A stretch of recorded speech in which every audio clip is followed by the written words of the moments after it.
Hi, yeah.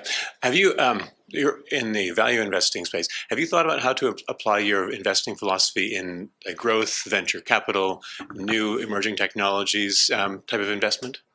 You know, so people of my ilk, I think, often have sort of tech envy, and we would love to invest in businesses that are in growth mode.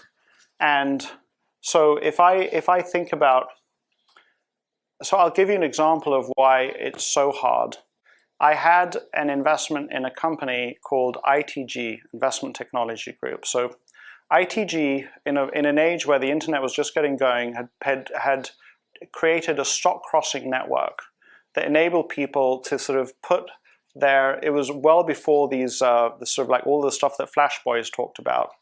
But it enabled people to put their stocks that they couldn't trade, very large institutions, that huge volumes that they wanted to put in the market, into a blind pool where if two people matched opposite sides of the trade, it worked, and you got a match, and then ITG would take a commission.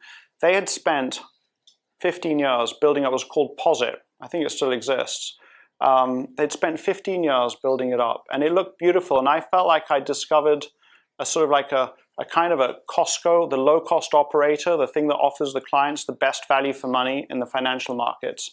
And then at the time, I don't remember the name of the network, but something came up within 3 months and achieved the same volumes. And then within a year or two later, there were dozens of competitors. And ITG is still around, but the beautiful growth prospects that existed just weren't there. So I think that what is so hard, and I've tripped up on this on a number of occasions, is that you're buying the future, and the future is not certain, and you'd like to believe that the company that you've invested in, or I'd like to believe that the company that I've invested in is going to be the winner, but it's just so hard to do. That said, a very famous value investor, Bill Miller, at the time that AOL was like the dominant internet company, made a huge amount of money. You know, this was a time when AOL was marketing their service, their internet service, by sending direct mail out with these CDs. That can you remember? Yeah, we don't even have CD drives anymore in our computers. But he'd figured something out. But then he lost a huge amount of money in the tech crisis. And there are some value investors today. There's a guy that I respect an awful lot who had a very large position in Amazon.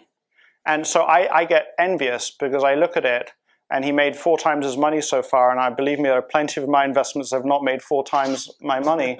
And you know, I understood, after talking to him for a couple of days, I understood a lot more about Amazon than I did. But I just found, I've discovered that in my case, in doing that, I get it wrong more often than I get it right. So I think it's really hard. And there's an idea written up where buying the future is not a great thing to do because it often doesn't turn out that way. So I don't think it actually works very well.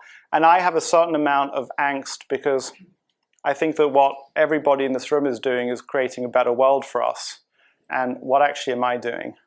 I'm helping some rich people get richer, and maybe I'm allocating some capital, but I think that what's going on here is actually a lot more meaningful. So I'll leave you with this idea, in case all of you, you know, the grass on the other side of the road is always greener. So I was a classmate of Mark Pincus. So I got to know him. He was in my section at Harvard Business School. He taught me a lot about playing chess. He was a game player then. He just loved games. That's what he loved to do. And I think actually Mark Pincus is a great example with Zynga of how when you're in a world, your love of games is aligned with the outer world. Extraordinary things can happen. And then when you realize that your outer world is all about management, and that's not what your inner world is about, you need to leave and you need to do something else. But so I visited him in San Francisco a few years after business school.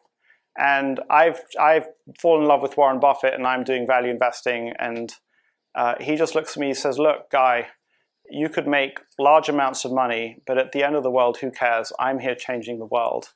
And I think he's got a really good point. And so I have a certain amount of angst about it, but I'm not going to change what I do now because I'm enjoying my life. So.